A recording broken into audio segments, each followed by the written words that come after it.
Welcome to our immigration briefing show. Today, we've got a lively mix of financial wins, political surprises, and travel tales. First up, Wall Street keeps its winning streak alive for the ninth straight day, driven by strong U.S. jobs data and hopes for easing U.S.-China trade tensions. The market's bouncing back from April's lows, with sectors like tech and finance shining, even as worries about tariffs and oil prices linger. Next, things get a bit wild on the political front. President Trump made headlines by questioning whether Americans are even entitled to due process rights under the Constitution. Talk about shaking things up. He also admitted he's not sure if he must follow the law, especially amid his plans for mass deportations and foreign policy ambitions like possibly acquiring Greenland. Quite the chaotic approach, isn't it? And finally, on the travel and education front, international students in the US are feeling the heat. Many are canceling summer plans or leaving the country due to stricter visa crackdowns, with over 1,200 visas revoked since March. Meanwhile, in China, some hotels still refuse foreign tourists despite official policies encouraging inbound tourism. Portugal's government is also planning to expel around 18,000 foreigners ahead of their upcoming elections, adding more international drama. Please continue to watch for the full details. The Sydney Morning Herald reports a remarkable rally in the U.S. stock market, with Wall Street extending its winning streak to 9 days, its longest since 2004. Driven by a surprisingly strong jobs report and renewed optimism over easing trade tensions with China. The S&P 500 surged 1.5%, with broad gains across sectors, especially in technology giants like Microsoft and Nvidia, despite Apple's 3.7% drop due to tariff-related costs. Financial institutions like JP Morgan Chase and Visa also posted solid gains. Meanwhile, the employment data revealed an addition of 177,000 jobs in April, signaling resilience despite the ongoing trade war and tariffs, which have already slowed the economy and increased import costs. Investors remain hopeful that trade negotiations will lead to tariff rollbacks, especially with China, and that the Federal Reserve might cut rates further, fueling optimism even as the economy shows signs of strain, such as a 0.3% contraction in the first quarter. Al Jazeera highlights President Donald Trump's provocative comments during a televised interview, where he expressed uncertainty about his obligation to uphold the U.S. Constitution's due process rights. When questioned about the legal rights of non-citizens, Trump dismissively responded, "I don't know," arguing that enforcing due process for millions of deportations would be unmanageable. He emphasized his focus on deporting what he calls the worst, most dangerous people, but lamented that courts hinder his efforts, citing a Supreme Court order blocking the deportation of Venezuelan migrants. Trump also dismissed the notion of running for a third term, despite ongoing speculation fueled by his supporters and his own family's merchandise. Throughout the interview, he reiterated his belief that the U.S. economy is in a transition period, but would flourish despite the uncertainties caused by his tariffs and trade policies, while also criticizing his predecessor, Joe Biden, and defending his administration's aggressive immigration stance. The Independent reports Donald Trump's startling admission of doubt about his constitutional responsibilities during the same NBC interview, where he claimed he's not a lawyer and that enforcing due process might mean 1 million or 2 million trials.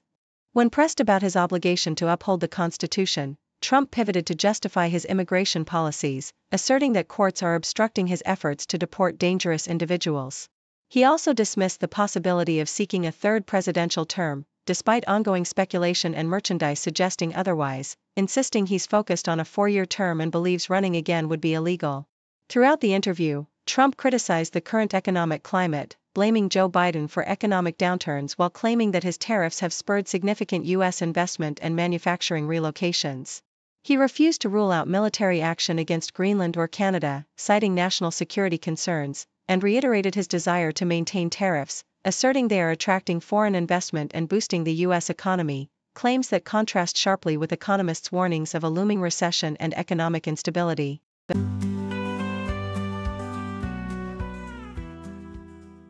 The Toronto Star vividly depicts the chilling impact of the U.S. visa crackdown on international students, illustrating their growing fears and the drastic measures they are taking to protect themselves.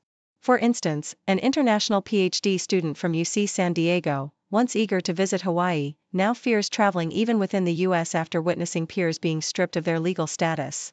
This pervasive anxiety has led many students to go into hiding or leave the country voluntarily, often with minimal infractions or unclear reasons for their visa revocations.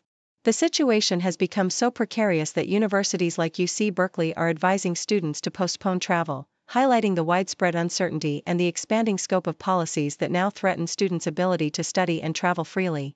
Since March, over 1,200 students have had their visas revoked, with many unaware of the reasons behind their status loss, and some have even had their cases reversed only to face new, broader restrictions. This climate of unpredictability has not only disrupted academic pursuits but also instilled a profound sense of vulnerability among the international student community, with many questioning whether they can safely remain or visit their families without risking deportation or further legal complications. Yahoo US emphasizes the impending enforcement of the Real ID regulations, urging Pennsylvanians to prepare for stricter identification requirements at airports and federal facilities starting May 7. While obtaining a Real ID remains optional in Pennsylvania, travelers without it will need to present a valid passport or other federally approved IDs to board domestic flights or access federal buildings. The campaign highlights that over 2.8 million Pennsylvanians have already secured their Real IDs, yet many remain unprepared, risking last-minute inconveniences during summer travel. The process involves verifying essential documents such as birth certificates, social security cards, and proof of current addresses, with officials encouraging residents to plan ahead, especially since the new regulations could complicate travel plans if overlooked. The push aims to prevent travelers from facing surprises at the airport, underscoring the importance of early preparation to avoid disruptions, especially with international travel still requiring passports, which remain unaffected by the new regulations. The Associated Press reports on the escalating fears among international students across the U.S., focusing on cases like that of Durutti, a student detained in Alabama without clear justification. Despite entering legally and complying with university guidance, Durutti was detained and faced deportation, illustrating the harsh realities of the Trump-era immigration crackdown. Over 1,000 students have had their visas revoked since March, with some protests and legal reversals occurring, yet the overarching environment remains tense and uncertain. Students from Iran and other countries are particularly vulnerable, experiencing heightened anxiety and a sense of returning to oppressive environments akin to their home countries. The story captures the emotional toll on students, many of whom feel targeted and unsafe, even when they have committed no overt wrongdoing.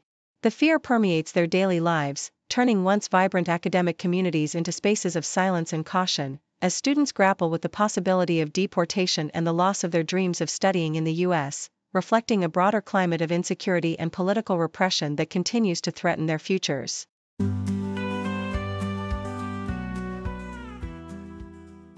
The Independent reports on the rising tensions in UK politics, highlighting Nigel Farage's strategic plans to leverage Reform UK's control of local councils to launch a series of legal challenges against the Labour government led by Sir Keir Starmer. With Reform winning nearly 700 council seats and holding majorities in several counties, the party's new mayor for Greater Lincolnshire, Dame Andrea Jenkins, revealed their intent to obstruct government initiatives like net zero projects and housing asylum seekers in Lincolnshire through judicial reviews and planning laws. This approach, reminiscent of tactics used in the US, aims to tie up government operations in costly court battles, potentially stalling policy progress until the next general election in 2029, where Farage hopes to secure power. Downing Street has expressed strong disapproval, warning that the public expects meaningful change rather than endless legal disputes, as Jenkins openly discussed her plans to challenge government policies and house asylum seekers in tents, emphasizing her desire to push back against what she perceives as harmful policies. The Associated Press, as summarized by The Independent, sheds light on the growing anxiety among international students in the U.S. amidst the Trump administration's aggressive crackdown on immigration status. Over 4,700 students have faced visa terminations or legal status revocations since March, leading many to fear deportation or to go into hiding. Universities have responded by advising students to postpone travel and exercise caution, as new policies now allow for the revocation of visas based on minor infractions or even for simply losing legal status, complicating their ability to travel or study abroad. This climate of uncertainty has caused distress among students, some of whom are contemplating whether they can safely leave the country or return after trips home. The situation underscores the broader impact of immigration enforcement on America's international student community, which numbered around 1.1 million last year, and highlights the risk of a declining international student population due to these restrictive policies. South China Morning Post discusses Visa's ambitious push to integrate artificial intelligence into everyday commerce through partnerships with leading AI developers like OpenAI and Microsoft. Visa envisions AI agents that can handle shopping, booking flights, and even managing payments on behalf of consumers, transforming the way people interact with digital transactions. By connecting AI systems directly to their payment network, Visa aims to facilitate trusted, seamless transactions, allowing AI to perform errands and purchases automatically, while maintaining consumer control through clear spending limits and consent. This initiative could revolutionize e-commerce, making AI assistance an integral part of daily life, similar in impact to the advent of online shopping itself. Visa's strategy involves addressing technical challenges and ensuring security, with the potential to boost the competitiveness of emerging AI companies against tech giants like Amazon and Google, ultimately paving the way for a future where AI-driven financial transactions become commonplace.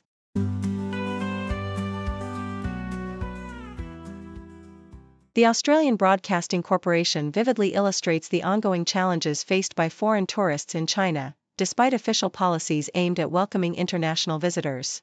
Alice Jiao's experience in Nanjing exemplifies this disconnect. She meticulously checked hotel listings before her trip, only to be turned away upon arrival because her hotel policy mandated guests to possess a Chinese permanent residence card.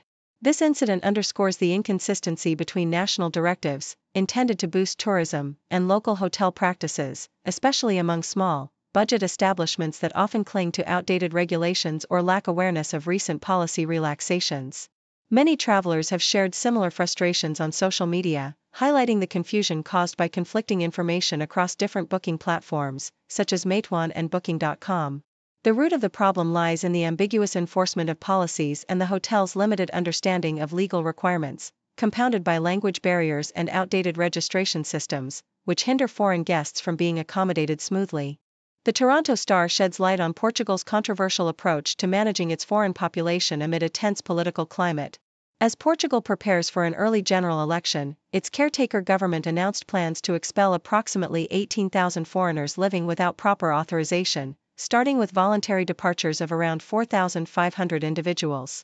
This crackdown reflects the rising tide of populism in Europe, with far-right parties gaining ground and influencing government policies.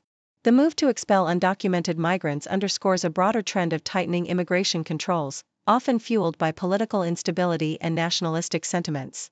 The government's actions are part of a broader narrative of prioritizing national sovereignty and security, but they also raise concerns about the treatment of vulnerable populations and the social cohesion within Portuguese society, especially as the country navigates its political future amidst growing populist influence.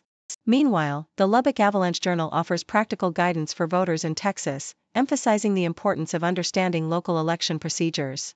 With Election Day on May 3, 2025, the article details the voting process, including the need for specific identification such as Texas driver's licenses or U.S. passports, and explains the voting center system that allows voters to choose any polling location within the county. It also highlights the limited number of voters with ballots to cast, reflecting a low turnout that underscores the importance of voter engagement. The piece provides a comprehensive list of polling sites and instructions on using new voting machines, ensuring that residents are well informed and prepared to participate fully in the democratic process. This practical advice aims to empower voters, emphasizing the significance of local elections and the procedures that ensure their voices are heard in shaping community policies.